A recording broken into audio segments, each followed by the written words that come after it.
What's going on out in YouTube land, folks? Love them knives here. Vortex. Yeah, I got it from Tuya Knives. Okay, but I mean, this is not a Tuya knife. This is a Vortex. Now, it's a company that's having Tuya Knife do their OEM. So, Dave, of course, is the Tuya Knife rep in the USA, and he's got a brick and mortar there in Kentucky where he lives. But, I mean, he keeps up on what's going through, and they told him they had like 55 or 54, 55 of these knives available, and he saw them, and they're just, Vortex. They're an OEM. They are OEM'd by Tuya Knives. So he grabbed them up because he sells other things other than Tuya Knife, right?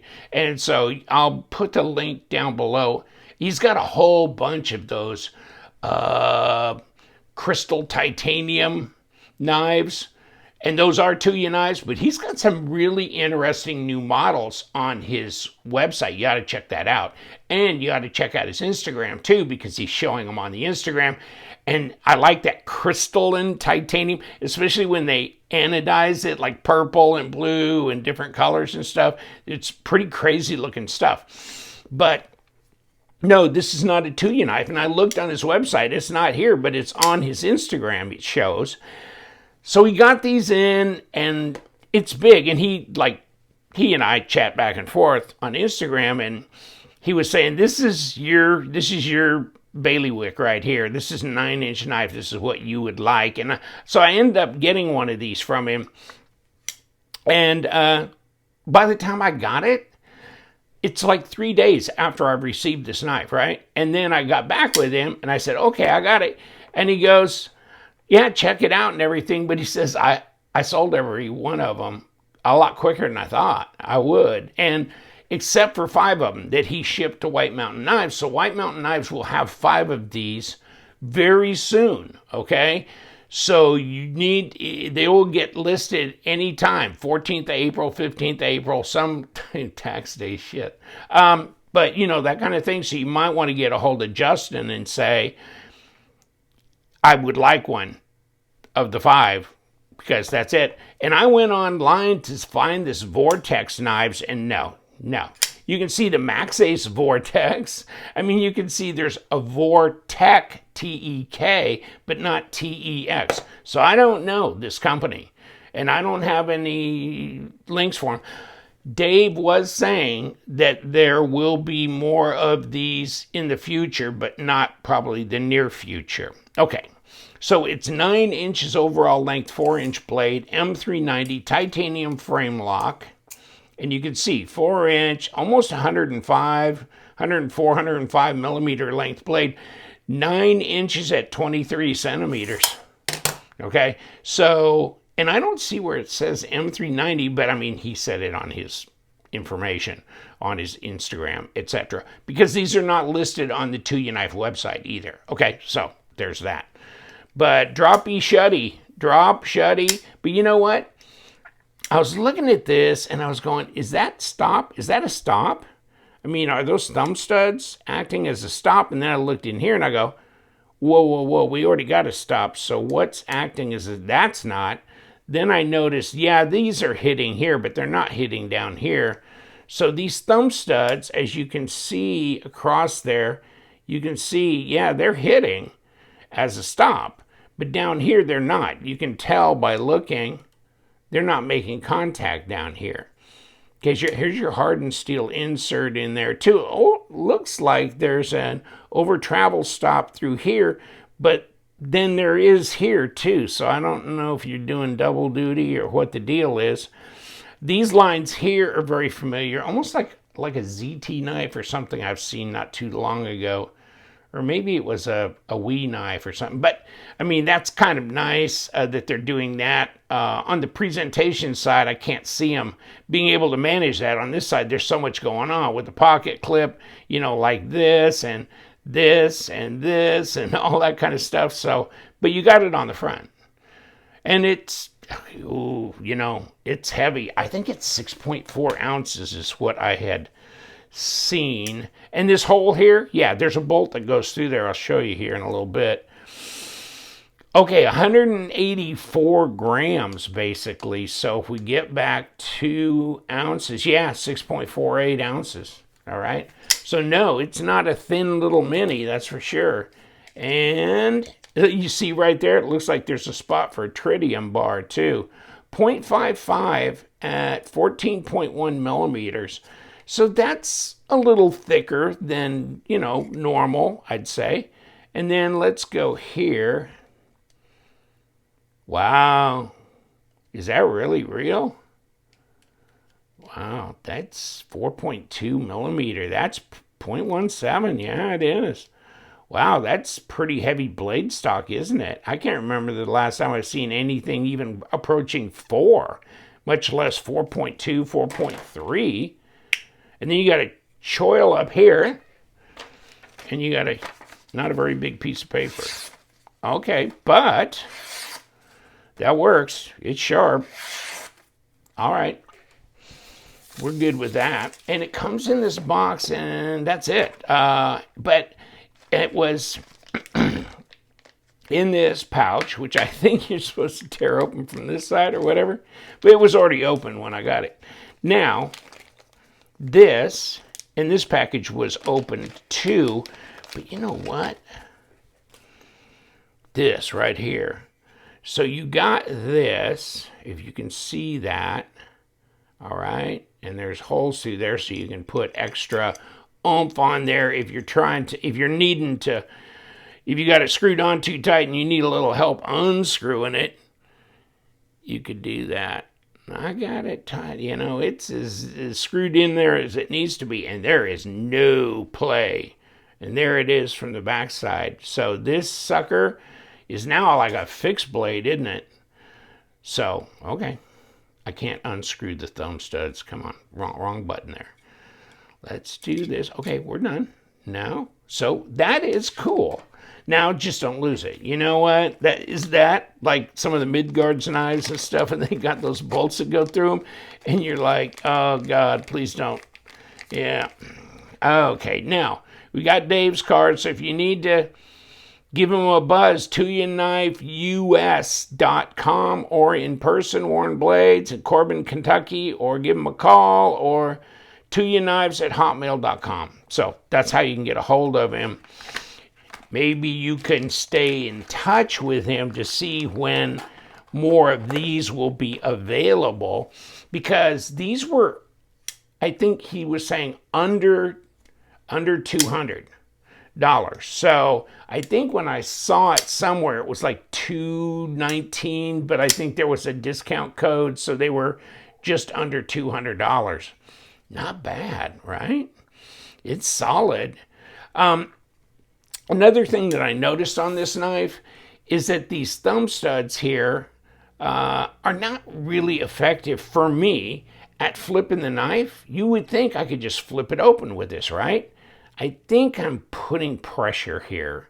So it's just not working for me. Maybe I need to back off.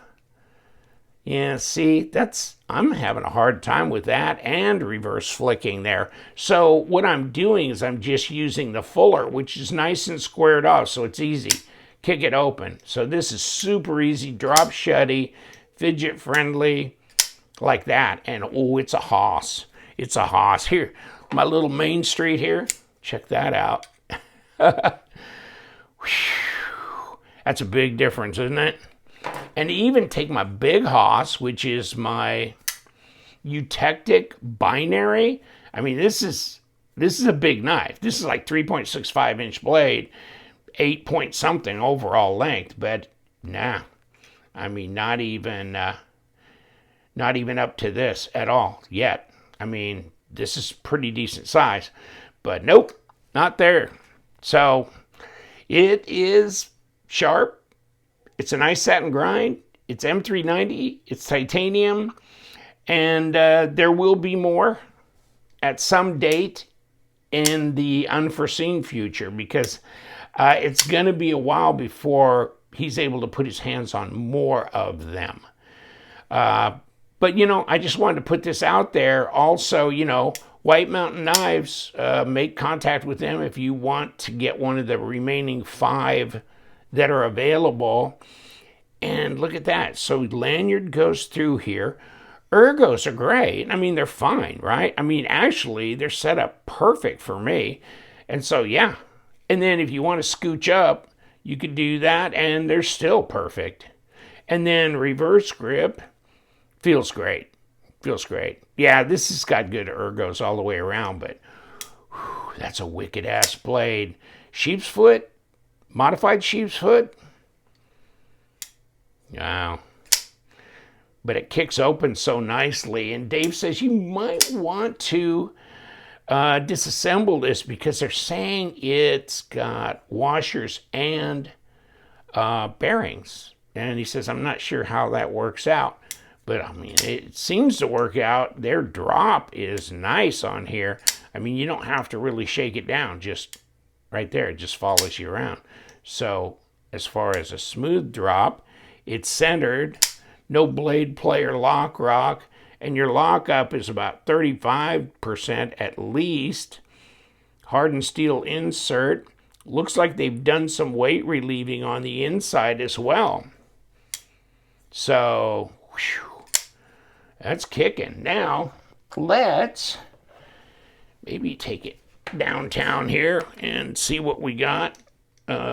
Just get this and get my number 8. I don't know that I'm going to need a number 6 that I can think of. Well, I got to come from the backside. If you never know how these are. Hold on. That might be a number 9, actually, and I probably don't have a number 9 out here, so I'm going to have to deal with... Is this a number 9 or an 8?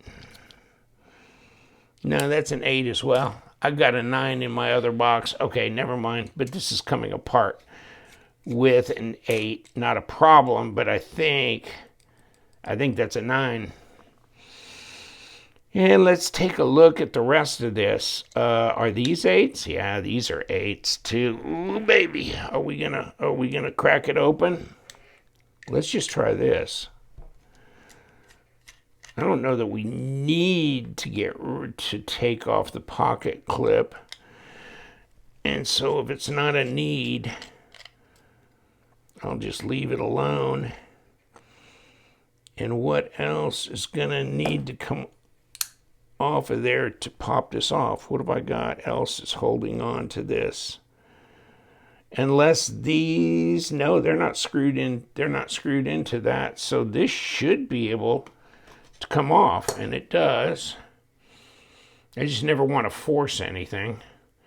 Okay, so this is a washer here. Okay, it is a washer. And then there's a hardened steel insert. But you know what? That is not... No, I was looking at something else. That is not an over travel stop in there. That is the only over travel. Okay, that makes sense then. I kept thinking I saw something in there. Whew. What is that? That is wild, isn't it? Well, it's really drop shutty. Boy, that takes a lot of area around this pivot, doesn't it? So it actually broadens out, I think puts more support to the pivot, because instead of just around the innermost, but you spread it out and you get around here, you're probably providing a lot more support for that whole blade, less likely for it to have, ooh, and now we're moving. So isn't that interesting? What are we doing here? And does that... Okay, now it came through. Okay. Wow. I haven't seen a setup like that in a long time. So basically we have this pivot tube, and then this goes inside that. Okay, now let's pull this out and see what we got. It's No, maybe it's captured. Aha, we do. We have a little cutaway on there. Now, what is this?